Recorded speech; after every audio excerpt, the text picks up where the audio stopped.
जय श्री राम सभी भक्तों को जय माता की। फिर एक नई वीडियो के साथ आप सबके सामने हाजिर हैं। और आज की जो हमारी वीडियो है इसमें हम जानेंगे जैसे कि घर में करा कराई होती है, जादू टोना होता है, जिसको कह देते हैं कि जादू टोना हो रहा है या नेगेटिव एनर्जी है घर के अंदर, उसके क्या संकेत हो सकते हैं और उससे बचने के लिए हमें क्या ऐसा उपाय करना चाहिए जिससे हमारे घर में इस तरह की दिक्कतें ना आए।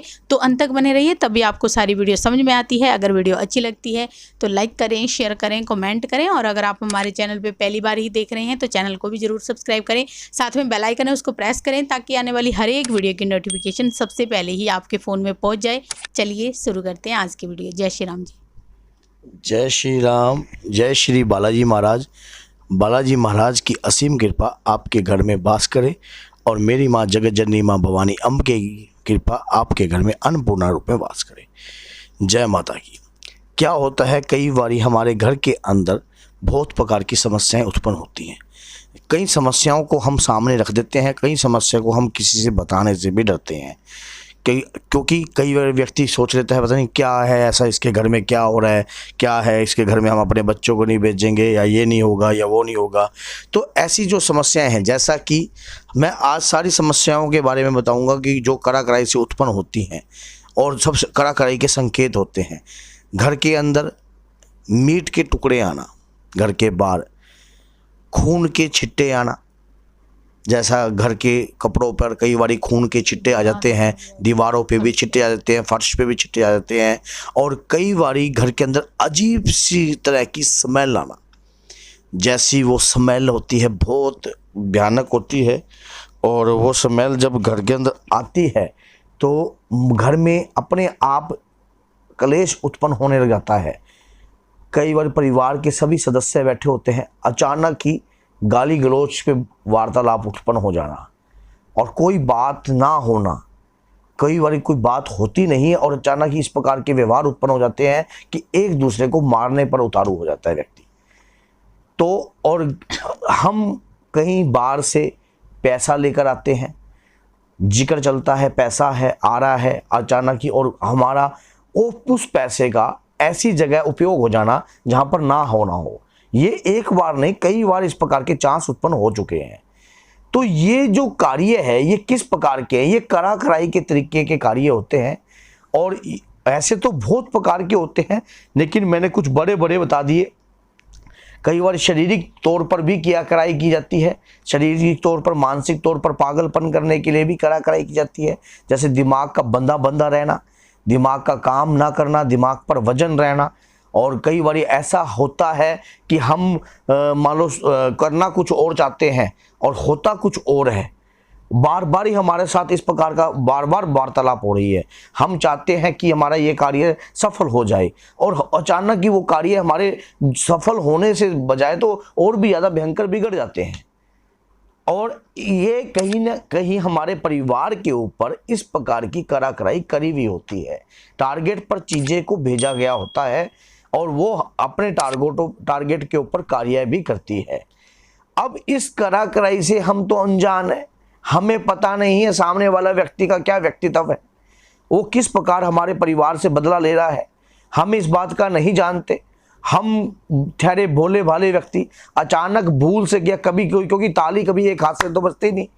कई बार किसी व्यक्ति ने अगर हमारे परिवार के ऊपर कोई करा कराई करी भी है तो हम उस व्याख्या को, मान लीजिए सामने वाला, कई व्यक्ति मुंह पर बोल देते हैं और कई व्यक्ति मुंह पर नहीं बोलते हैं, अंदर रखी हुई बातों को बाद में प्रकट करते हैं। इस तरीके से आज की समय की जो लड़ाई है या आज के समय की जो कार्रवाई चल रही है वो इस प्रकार की चल रही है, जो कि किसी के घर को बर्बाद कर देना, किसी के अच्छे भले घर के अंदर नाश कर देना। ये इस प्रकार की जो करा, हमारे पास इस प्रकार के फ़ोन आते हैं, बहुत ज़्यादा लोग बात करते हैं, तब हम इस प्रकार की जो समस्या बार बार आ रही होती है उसी पर वीडियो बनाने की ज़्यादा कोशिश करते हैं। अगर इस प्रकार के आ रहे हैं, स्मेल उत्पन्न हो रही है घर के अंदर और मीट के टुकड़े भी आ रहे हैं, घर के बाहर आ रहे हैं, या करा कराई बहुत प्रकार की जा सकती है, लेकिन मैंने कुछ बड़ी बड़ी मेजर पॉइंट, अब इस प्रकार की करा कराई से बचने का जो कार्य है वो मैं आपको बताता हूं कि क्या करना चाहिए। क्योंकि हम इस बात से भली भांति परिचित हैं कि हमारे परिवार के ऊपर, अगर आप भी वीडियो देख रहे हो तो कहीं ना कुछ आपके परिवार में भी इस प्रकार की अगर अनहोनी हो रही है तो सावधान होकर इस प्रकार से कार्य कीजिए। ऐसे समय पर घर के व्यक्तियों का दिमाग काम नहीं करता है, सोचते कुछ हो रहे हैं, हो जाता कुछ हो रहे हैं, दिमाग में बंधन होता है घर के मुखिया का, घर के किसी ऐसे व्यक्ति का जो घर में क्रोध उत्पन्न करता है बार बार। ऐसे समय पर सुबह के समय सैर करने निकल जाइए, पार्क में जाइए, कहीं ऐसे स्थान पर जाइए, जल के स्थान पर जल से मुंह हाथ धोइए और पानी का छिट्टा पीछे की तरफ मारिए। और चाहे आप पति पत्नी हैं, चाहे कोई भी है, फिर विचारधारा कीजिए कि हमारे घर के अंदर क्या हो रहा है। क्योंकि जैसा ही आप घर के अंदर कार्रवाई सोचते हो या विचारते हो तो वो चीज़ें जो आपके घर में भेजी भी होती हैं वो उन तक जो बातें हैं वो पहुंच जाती हैं साइलेंट। तो वो बातें जब पहुंच जाती है तो वो अलर्ट हो जाती है और ऐसा हमारे कार्य को सही तरीके से कार्य होने नहीं देती है। हम किसी भी ओझे पे जाते हैं, सियाने पे जाते हैं या किसी व्यक्ति पे जाते हैं या तो वहाँ पर जाकर वो हमारी कहानी को सही तरीके से सही ट्रैक पे चढ़ने ही नहीं देता। ये प्रैक्टिकल आपको बता रहा हूँ मैं, अनुभवित व्यक्ति के ही संकेत हैं, ये प्रैक्टिकल ही आपको मैं ये चीज़ें जो ज्ञान दे रहे हैं।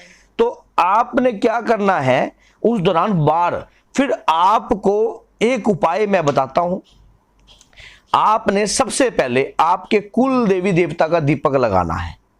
जो आपके कुल देवी देवता का, जो भी आपके देवी देवता हैं उनका दीपक लगाना है, उनसे विनय प्रार्थना करनी है, घर का कोई भी मुखिया हो, और कहना है कि हे कुलदेव, हे कुल देवी देवता, हमारे घर के ऊपर जो भी कराकराई है आज हम उस कराकराई को खत्म करने की कोशिश कर रहे हैं, प्रथम कदम बढ़ा रहे हैं आपको आगे रखकर। फिर हनुमान जी महाराज का आह्वान करना है, हनुमान जी को चुटकी भर सिंदूर चढ़ाना है, घर के किसी भी मुखिया से चुटकी भर सिंदूर चढ़ाकर हमारी लाज तुम्हारे हाथ पवन सुत अंजनी के लाला, इस प्रकार की प्रार्थना करनी है कि हे बाबा हमारी लाज अब आपके हाथ है, अब हमें इस विपदा से निवारने के लिए क्या करना चाहिए।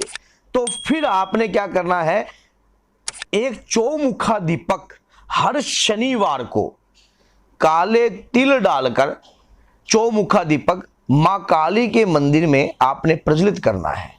और क्या करना है, एक पान का पत्ता, उसमें 5 पतासे और 1 मीठा पान माता को अर्पण करना है। ये कम से कम आपको ये लगा लो कि 21 शनिवार इस प्रकार का भोग मां काली पर आपने अर्पण करना है। और यकीन मानिए बड़े से बड़ी शक्ति, जितनी भी शमशान से युक्त शक्तियां होती हैं या चुराए से युक्त शक्तियां होती हैं, मां काली के अंडर में ही आती हैं।